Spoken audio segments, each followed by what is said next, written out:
just before we came on air, 11:37, the Mirror broke an exclusive story. A Tory frontbencher was watching porn on his mobile phone in the House of Commons while sitting alongside a female minister. What? Exactly.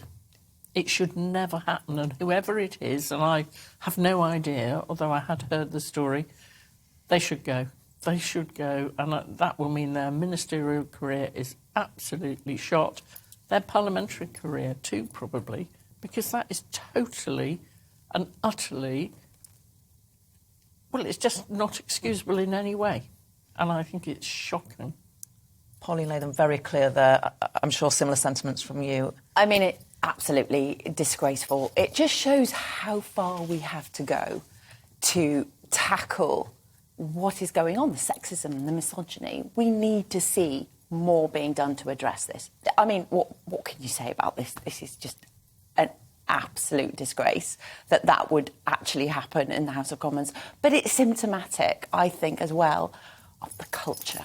And we need to be leading. We are sitting in Parliament. We need to be leading from the top, showing the rest of the country how it's meant to be done.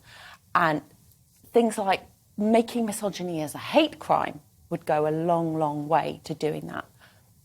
And just to sort of point out that this is not a one-party problem. No. The Sunday Times had a story, obviously, on Sunday, which said that 3 cabinet members and 2 shadow cabinet members were under investigation. We've no idea who they are, but were under investigation for sexual harassment. I mean, it's not a Tory problem. It's not a Labour. It's everybody's problem. Yeah.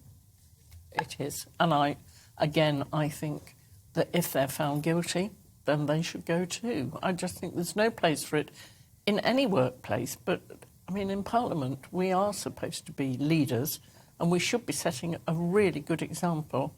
And, you know, if people get moved on, they get moved on and out of the way.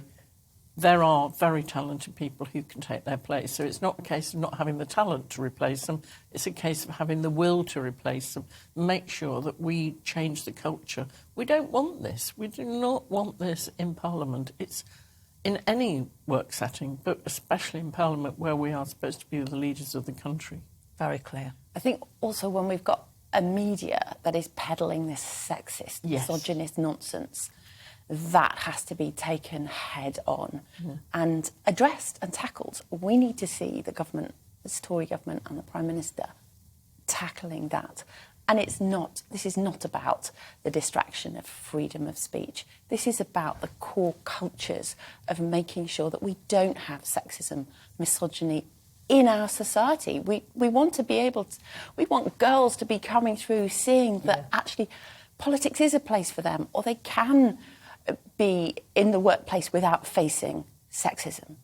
And it's not just Boris Johnson's problem, it is Keir Starmer's. It's everybody's problem. Well. I'm glad, actually, that in Labour we have just introduced a really robust, independent complaints process, which is just starting now. Let's hope that that makes a difference. But this is an issue, absolutely, that needs to be addressed.